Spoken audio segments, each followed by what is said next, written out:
Hey, our new ingredient this time is eggs! Just a quick recap, our first milk prep version had just the bare essentials of flour, milk, butter, yeast, salt, and sugar, and we trialed whole milk powder for our second version. For this recipe, make sure to mix your dry ingredients first, then your wet ingredients separately before slowly drizzling in the wet into the dry. Oh my god! And that was me realizing that I actually didn't hit record when I was adding my milk and egg mixture to my mixer, so I apologize for that missing footage. But as per usual, we're kneading until we have some good gluten structure before adding in our butter and continuing to knead until the dough passes the windowpane test. You'll see shortly that my dough does pass the second windowpane test, but is also simultaneously ripping, and this is because I was definitely a bit too conservative with the kneading here. I just got too scared that I may be over kneading because the mixer was working for like 30 minutes and the dough was still ripping. But I've since learned that eggs add a lot of fat to your dough, which can inhibit some gluten formation, so you don't need to get freaked out like me when it seems like you've been working your dough for longer than usual, because that's to be expected. Oh my god, look how smooth and bootylicious this is.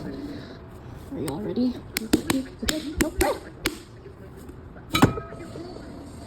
We're gonna let her rise for about an hour until doubled in size. Oh my god, look how smooth she's looking! Then muster up all your rage from the past week so that you can effectively punch her down and bring her back into a ball to let her rest one more time so she can develop better flavor.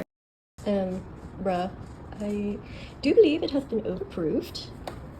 Oh god. Oh god. Okay, well.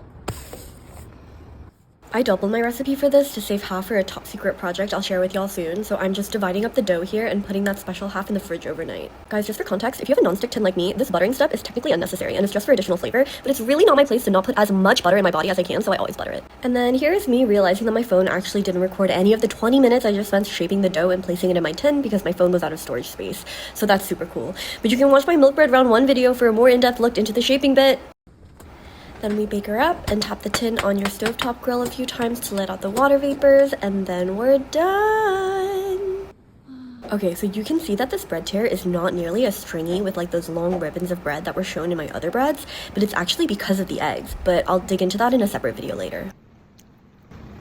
I think I like the flavor of this the most. I don't know if that's because there's more sugar and salt, or the egg actually doing something for flavor and texture. It's very chewy. This is a look at the utter savagery I inflicted on the bread that night while playing TFT with my boyfriend that I'm sharing only because this is a safe space. Thank you, bye!